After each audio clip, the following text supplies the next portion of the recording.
Prenez garde de manquer d'observer la loi de l'élargissement spirituel. C'est ce qui est indiqué par le fait de revêtir l'homme nouveau. Nous avons raison de poser la question, avons-nous vraiment revêtu l'homme nouveau? Avons-nous vraiment revêtu une conscience du corps, une conscience de relation, une conscience de communion fraternelle qui appartient à l'homme nouveau? Il se peut qu'il ne soit pas toujours possible pour nous de jouir de la communion fraternelle immédiate, locale ou géographique, d'une grande compagnie du peuple du Seigneur. Mais ce n'est pas le point. Nous parlons ici d'une conscience, d'une disposition.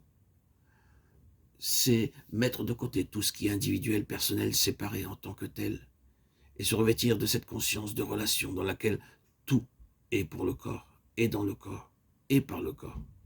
C'est par cette communion d'esprit que le Seigneur atteint son but, et que nous parvenons au but du Seigneur. Il est très regrettable de constater les résultats du manque de reconnaissance de cela. Il y a certaines personnes dont la dévotion au Seigneur ne nous pose aucune question, mais la chose qui nous fait souffrir est qu'elles n'ont pas grandi d'un pouce depuis la première fois où nous les avons connues il y a bien des années. Tout au moins, il n'y a aucun signe d'une plus grande capacité. Ils sont très exactement les mêmes qu'ils étaient. Des personnes comme celle-là ne se trouveront jamais en train de faire un effort suprême pour une vie de relation de façon précise avec le peuple du Seigneur. Elles passent d'un lieu à l'autre et elles disent « Je ne vais pas m'établir dans une communion particulière du peuple du Seigneur. Je vais rester libre. Je vais me déplacer et rester en contact avec tous. » Cela peut être très bon d'un certain point de vue, et vous ne devez pas mal comprendre et supposer qu'il soit dit que nous ne devons pas être en bon terme avec tout ce qui est du Seigneur. Mais il y a autre chose qui est nécessaire pour l'édification, à savoir une relation concrète avec le peuple de Dieu. C'est une nécessité pour le Seigneur en vue d'une plus pleine révélation. Dans cette question de révélation, que ne devons-nous à cette chose même?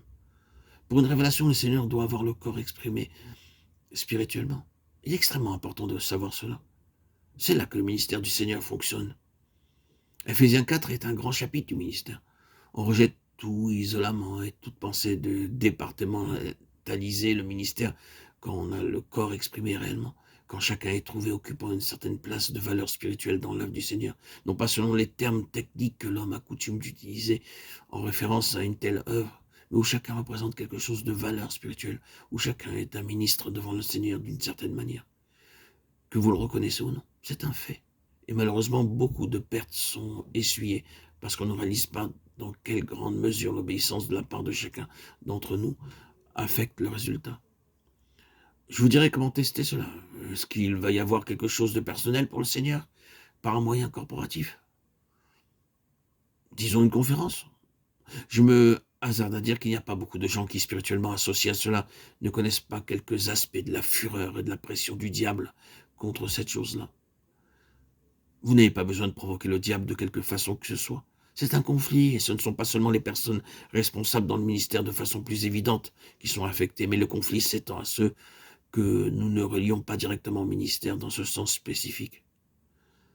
Dans notre pensée, nous limitons si souvent le ministère à une certaine expression du ministère. Ceux qui ont des tâches ordinaires au foyer et des soins de ménage peuvent peut-être considérer cela comme des devoirs sans relation et non comme une part du ministère. Mais le conflit trouve son chemin là-dedans. Il pénètre dans votre conscience personnelle, dans vos affaires, outre le fait que votre être peut être impliqué de quelque manière plus immédiate dans ce qui se passe.